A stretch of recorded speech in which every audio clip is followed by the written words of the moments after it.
الحمد لله رب العالمين والصلاة والسلام على سيد الأنبياء والمرسلين وعلى آله وصحبه أجمعين أما بعد أعوذ بالله من الشيطان الرجيم بسم الله الرحمن الرحيم أَوَمَنْ كَانَ مَيْتًا فَأَحْيَيْنَاهُ وَجَعَلْنَا لَهُ نُورًا يَمْشِي بِهِ فِي النَّاسِ كَمَنْ مَثَلُهُ فِي الظُّلُمَاتِ لَيْسَ بِخَارِجٍ مِنْهَا كَذَلِكَ زُيِّنَ لِلْكَافِرِينَ مَا كَانُوا يَعْمَلُونَ۔ معزز سامعین، اللہ تبارک و تعالی نے اس آیت کریمہ میں سوالیہ انداز میں جو ہے مومنوں اور کافروں کے درمیان ایک مثال بیان کی کہ دونوں کے درمیان کیا فرق ہے، ایک مومن ہے تو اس کے اور ایک کافر کے درمیان فرق کیا ہے، اس چیز کو ایک سوالیہ انداز میں مثال کے طور پر پیش کیا۔ کہا اومن کان میتا فاحییناہ، کیا ایسا شخص جو مردہ تھا فاحییناہ، ہم نے اس کو زندہ کیا۔ غور سے معنی کو یاد رکھا جائے، کیا ایسا شخص جو مردہ تھا ہم نے اس کو زندہ کیا، وجعلنا له نورا، اور ہم نے اس کو نور عطا کیا، یمشی بہ فی الناس، اور وہ نور کو لے کر کے لوگوں کے سامنے چلتا پھرتا ہے۔ کمم مثلہ فی الظلمات، ایک نشانی کیا بیان کی، ایک کچھ مردہ تھا اس کو ہم نے زندہ کیا، اسے نور عطا کیا اور وہ نور لے کر کے لوگوں کے درمیان ہے۔ اب کہہ رہا ہے کیا اس شخص کی مثال ایسا آدمی ہو سکتا ہے، کیا اس کے برابر ایسا آدمی ہو سکتا ہے، مثلہ فی الظلمات، جو آدمی اندھیرے میں ہے، تاریکی میں ہے، لیس بخارج منہا، اور وہ اس اندھیرے سے اور اس تاریکی سے نہیں نکل سکتا۔ دو چیز بیان کی گئی، ایک اللہ رب العالمین نے ایک ایسے آدمی کو جو مردہ تھا اسے زندہ کر کے اسے نور عطا کر دیا، اور دوسرا آدمی کون، جو اندھیرے میں ہے۔ تو اللہ پوچھ رہا ہے کیا یہ دونوں برابر ہیں؟ نہیں ہے۔ اچھا، اب مردے سے کیا مراد ہے، زندہ کیسے کیا، نور سے کیا مراد ہے، یہ ساری چیزیں دیکھ لیتے ہیں۔ اللہ تبارک و تعالی نے کہا اومن کان میتن، مردہ تھا، مردے کو ہم نے زندہ کیا۔ تو مردہ کون تھا؟ ایک آدمی جو اسلام نہیں لایا تھا ابھی۔ تو اللہ رب العالمین نے اس کافر کو مردہ کہا کہ وہ مردہ تھا، گویا کہ اس کے جینے کا کوئی فائدہ ہی نہیں، وہ دنیا میں اگر زندگی گزار بھی رہا ہے، کھا پی رہا ہے، سانسیں لے رہا ہے، اس کا کوئی فائدہ ہی نہیں ہے، دنیا میں رہنا نہ رہنا برابر ہے۔ وہ آدمی زندہ ہے مر گیا برابر ہے، اس نے اللہ کی عبادت ہی نہیں کی تو وہ آدمی زندہ رہ کے کیا فائدہ ہوا؟ تو کہا کہ ایک آدمی مردہ تھا ہم نے اسے زندہ کیا، یعنی اسلام کی نعمت سے ہم نے اسے مالا مال کیا، اور وجعلنا له نورا، اور ہم نے اسے نور عطا کیا، ہدایت دی ہم نے اسے، یمشی بہ فی الناس، اس ہدایت کو لے کر کے وہ لوگوں کے درمیان پھرتا ہے۔ وہ اللہ رب العالمین کی توحید کی باتیں کرتا ہے لوگوں کے سامنے، رب العالمین کی وحدانیت کا اقرار کرتا ہے لوگوں کے سامنے۔ اور کمم مثلہ فی الظلمات لیس بخارج منہا، اور ایک آدمی ایسا ہے جو گمراہی میں ہے، تاریکی میں ہے، اندھیرے میں ہے اور ضلالت میں ہے، لیس بخارج منہا، اور وہ کبھی بھی اس سے نہیں نکل سکتا۔ گویا یہ دونوں آدمی برابر نہیں ہو سکتے۔ اس کے بعد اللہ رب العالمین نے کہا کذالک زین للکافرین ما کانوا یعملون، جو دوسرے آدمی کی مثال اللہ نے بیان کی، جو آدمی اندھیرے میں، گمراہی میں، وہ کیا سوچتا ہے کہ میں جو ہے راہ راست پر ہوں۔ آپ کافروں سے پوچھئے، وہ کہیں گے کہ ہم بہت متقی ہیں، ہم بہت نیک ہیں، ہمیں جو ہے مرنے کے بعد کیا ملے گا، جنت ملنے والی ہے۔ یہودیوں سے پوچھئے، وہ کہیں گے ہم بہت نیک ہیں۔ گویا ہر آدمی اپنے آپ کو بڑا نیک سمجھتا ہے، بہت متقی اور پارسا سمجھتا ہے۔ اللہ رب العالمین نے کہا کذالک زین للکافرین ما کانوا یعملون، کافروں کے لیے ان کے عمل کو خوشگوار بنا دیا جاتا ہے۔ وہ جو عمل کر رہے ہیں اسے وہ سمجھتے ہیں کہ یہ بڑا ہی خوبصورت عمل ہے۔ وہ مورتی کے سامنے اپنا سر جھکاتے ہیں، وہ سمجھتے بہت اچھا عمل ہے، ہمیں اس کے بدلے میں کیا ملنے والا، بہت اچھا بدلہ ملنے والا ہے۔ لوگ تہوار مناتے ہیں، غلیظ تہوار مناتے ہیں، ہولی مناتے ہیں، دیوالیاں مناتے ہیں، یہ ساری چیزیں منانے کے بعد ان سے پوچھئے کہ یہ کیوں منایا آپ نے، اس چیز کو وہ جسٹیفائی کریں گے اور اچھا کہیں گے اس چیز کو۔ کہ یہ جو ہے اس کو کرنے سے ہمیں نیکی ملے گا, ہمیں ثواب ملے گا, اور اس کے بدلے میں ہمیں اچھا بدلہ ملنے والا ہے, ان کا یہ عقیدہ ہے. تو اللہ رب العالمین نے کہا کذالک زین للکافرین ما کانوا یعملون, کافر جو عمل کرتے ہیں انہیں وہ ایسا لگتا ہے گویا وہ مزین ہے, وہ بہت ہی اچھا عمل ہے. اسی چیز کو اللہ رب العالمین نے سورہ کہف کے اندر بیان کیا, الذین ضل سعیہم فی الحیات الدنیا وہم یحسبون انہم یحسنون صنعا. دیکھیے کتنی بہترین بات, اور کافروں کی بے وقوفی کا کس طریقے سے قرآن نے نقشہ کھینچا کہ الذین ضل سعیہم فی الحیات الدنیا, وہ لوگ دنیا کی زندگی میں بڑی محنتیں کرتے ہیں, مشقتیں کرتے ہیں اللہ کو راضی کرنے کے لیے. وہ جس کو اللہ مانتے ہیں, جو بھی آدمی خالق جس کو مانتا ہے وہ اس کو راضی کرنے کے لیے بڑی محنتیں کرتے ہیں. فی الحیات الدنیا, دنیا کی زندگی میں, الذین ضل سعیہم فی الحیات الدنیا وہم یحسبون انہم یحسنون صنعا, اور وہ جتنے عمل کرتے ہیں انہیں ایسا گمان ہوتا ہے کہ وہ عمل جو ہے بڑا ہی بہترین عمل ہے, گویا ان سے اچھا عمل دنیا میں اور کوئی نہیں کر رہا. لیکن اللہ رب العالمین نے کیا کہا, اولئک حبطت اعمالہم فلا نقیم لہم یوم القیامت وزنا, ان کے سارے عمل اللہ رب العالمین برباد کر دے گا. وہ جن عمل کو اچھا تصور کر رہے ہیں, جن عمل کو وہ اچھا خیال کر رہے ہیں, اللہ کہہ رہے ہیں ہم ان کے سارے عمل کو ختم کر دیں گے, مٹا دیں گے.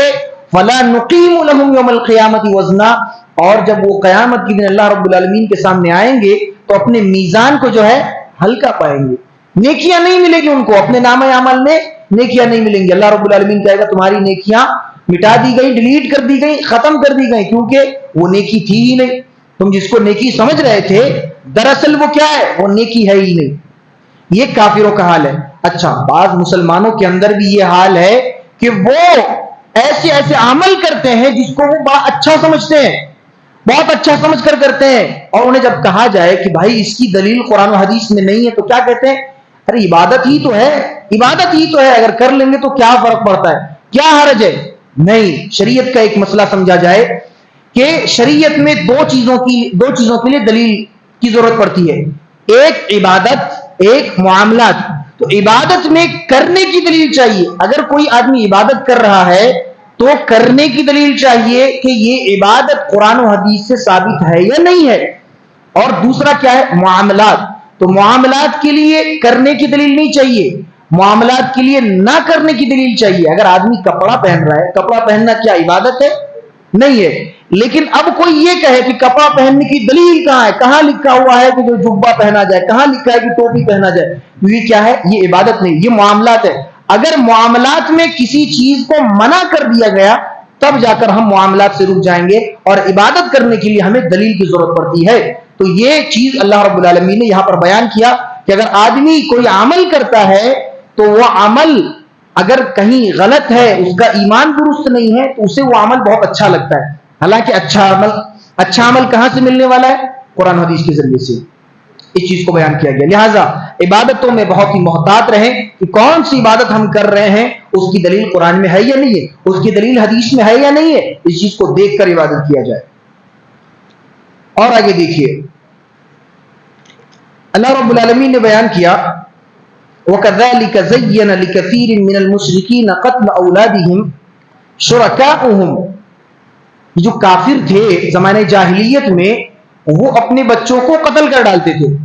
اور حیرت کی بات یہ ہے کہ اپنے بچوں کو وہ جب قتل کرتے تھے نا, انہیں نیکی سمجھ کر قتل کرتے تھے, نیکی سمجھ کر قتل کرتے تھے کہ ہمارے فلاں معبود کے سامنے ہم اپنے بچے کو قربان کر دیں گے. اور قربان کر دیتے تھے, قتل کرتے تھے اپنے بچے کو, اس کے لیے جھوٹے معبود کے لیے اپنے بچوں کو قتل کر دیا کرتے تھے. اور انہیں ایسا لگتا تھا کہ وہ بہت اچھا عمل کر رہے ہیں. اولاد کو قتل کر کے وہ سمجھتے تھے کہ ہم نے بہت نیکی کا کام کر لیا ہے. تو اللہ رب العالمین نے کہا وَكَذَلِكَ زَيَّنَ لِكَثِيرٍ مِّنَ الْمُشْرِكِينَ قَتْلَ أَوْلَادِهِمْ, کہ ان کے معبودوں نے ان کے لیے ایک ایسا عمل جو ہے مزین کر کے پیش کیا, گویا وہ اپنے بچوں کو بھی قتل کرتے تھے تو اسے نیکی سمجھتے تھے اور اچھا گمان کیا کرتے تھے. تو اللہ رب العالمین نے یہاں پر اس چیز کو بیان کیا. کافروں کے ایک بڑے ہی سنگین اور بڑا ہی گھٹیا عمل یہاں پر بیان کیا گیا کہ وہ اپنے بچوں کو قتل کر رہے ہیں اور کہہ رہے ہیں کہ ہم بڑا ہی نیک کام کر رہے ہیں. تو اللہ رب العالمین نے اس چیز کو بیان کیا. حالانکہ بچوں کو قتل کرنا یہ اللہ رب العالمین نے کس طریقے سے اس کی ممانعت قرآن کریم میں بیان کی. دیکھیے کہا وَلَا تَقْتُلُوا أَوْلَادَكُمْ مِنْ إِمْلَاقٍ, اپنے بچوں کو روزی روٹی کے ڈر سے قتل مت کرنا. تم اپنے بچوں کو اگر اس چیز سے قتل کر رہے ہو کہ میرا بچہ اگر اس دنیا میں آ جائے گا تو اس کا رزق کہاں سے آئے گا, اسے میں کھلاؤں گا کیسے, پلاؤں گا کیسے, پہناؤں گا کیسے. اللہ رب العالمین کہہ رہا ہے کہ تم اپنے بچوں کو قتل کر دیتے ہو, اس دنیا میں آنے سے پہلے ہی اپنے بچوں کو مار دیا جاتا ہے. اللہ رب العالمین نے اس چیز سے منع کیا, کہا کہ تم اس ڈر سے قتل مت کرو کہ اس کا روزی کیسے ہوگا, اس کی روزی کا انتظام کیسے ہوگا. اللہ کہہ رہا ہے نحن نرزقکم, ہم تمہیں بھی روزی دیتے ہیں, وإیاہم, ان کو بھی آنے دو, ہم انہیں بھی روزی دیں گے. تم کو جس طریقے سے ہم روزی دیتے ہیں, تمہیں ہم نے کبھی بھوکا نہیں سلایا, تمہیں ہم نے کبھی پیاسا نہیں سلایا, تمہیں ہم نے کبھی ننگا بدن نہیں رکھا. جب ہم تمہارے لیے یہ ساری چیزیں کر رہے ہیں, تمہیں کھلا رہے ہیں, تمہیں پہنا رہے ہیں, تمہیں پلا رہے ہیں, جب ہم تمہارے لیے یہ ساری چیزیں کر سکتے ہیں تو کیا وہ بچہ جو اس دنیا میں آنے والا ہے, کیا ہم اس کو نہیں پال سکتے؟ اللہ نے کہا کہ نحن نرزقکم وإیاہم, اپنے بچوں کو قتل مت کرو, ہم تمہیں بھی کھلاتے ہیں اور وہ جو آئے گا اسے بھی ہم کھلائیں گے. ولا تقربوا الفواحش ما ظهر منها وما بطن, اور کہا گیا کہ ظاہری ہو یا باطنی ہو, کسی بھی فاحش کی طرف, فحش کام کی طرف نہیں جانا. فحش سے مراد یہاں پر مفسرین نے کہا ہے کہ وہ زنا ہے, تو کہا گیا کہ زنا کے قریب مت جاؤ.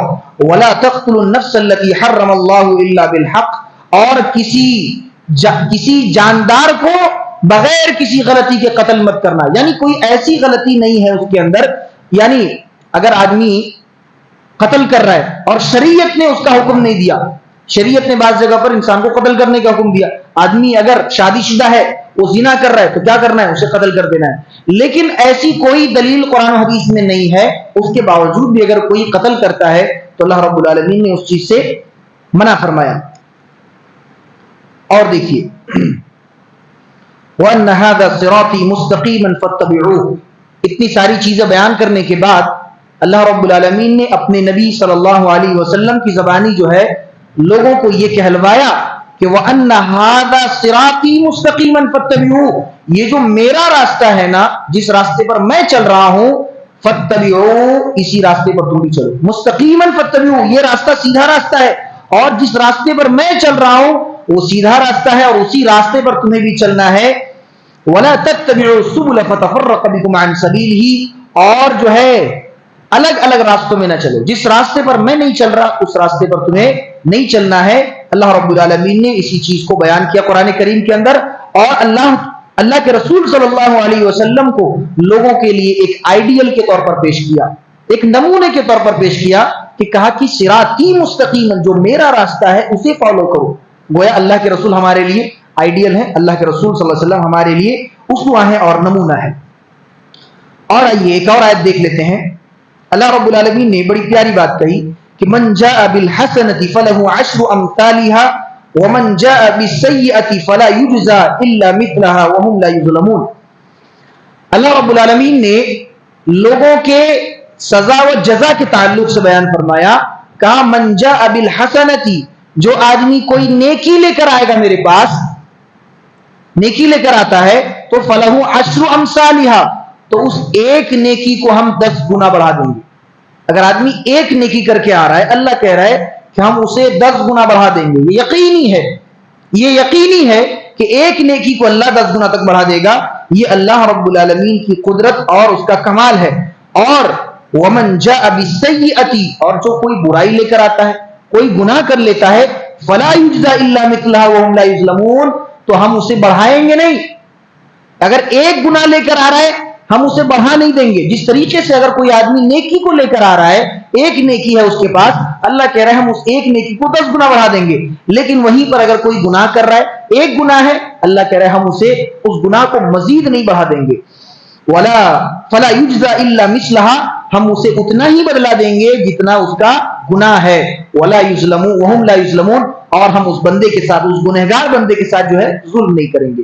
تو اللہ رب العالمین نے جو ہے سزا و جزا کا کس طریقے سے ایک معیار متعین کیا, اور کس طریقے سے ایک فیصلہ مقرر کیا کہ اگر نیکی کرتا ہے آدمی اسے بڑھا دیا جائے گا, لیکن گناہ کرتا ہے تو اسے نہیں بڑھایا جائے گا. گویا آدمی اگر گناہ کرتا ہے تو اس کے ساتھ ظلم نہیں کیا جائے گا. اگر اللہ جس طریقے سے نیکی کو بڑھا دے رہا ہے گناہ کو بھی بڑھا دیتا تو ظلم ہو جاتا نا. جو گناہ کر رہا ہے اس کے ساتھ ظلم ہو جاتا. وہ کہہ سکتا تھا کہ اللہ میں نے ایک گناہ کیا تو نے میرے ایک گناہ کو 10 گناہ کیوں کر دیا, وہ کہہ سکتا تھا. تو اللہ رب العالمین نے کہا کہ ہم صرف نیکیوں کو بڑھائیں گے. اگر آدمی گناہ کر کے آتا ہے تو ہم گناہ کو نہیں بڑھائیں گے. آدمی اگر توبہ کر لے تو ہم اس گناہ کو معاف کر دیں گے اور گناہ کو بڑھائیں گے نہیں. جتنا گناہ کیا گیا ہم اتنا ہی سزا دیں گے, اتنا ہی بدلہ دیں گے. وہم لا یظلمون, اور وہ گنہگار آدمی جو ہے ظلم نہیں کیا جائے گا. تو ان ساری چیزوں کو اللہ تبارک و تعالیٰ نے سورہ انعام کے اندر بیان فرمائی. آئیے اللہ رب العالمین سے دعا کرتے ہیں کہ اللہ تبارک و تعالیٰ ہم سبوں کو کہیں سنی باتوں کو سمجھنے اور ان پر صحیح عمل کرنے کی توفیق عطا فرما. آمین. سبحانک اللہم و بحمدک اشہد ان لا الہ الا انت استغفرک و اتوب الیک.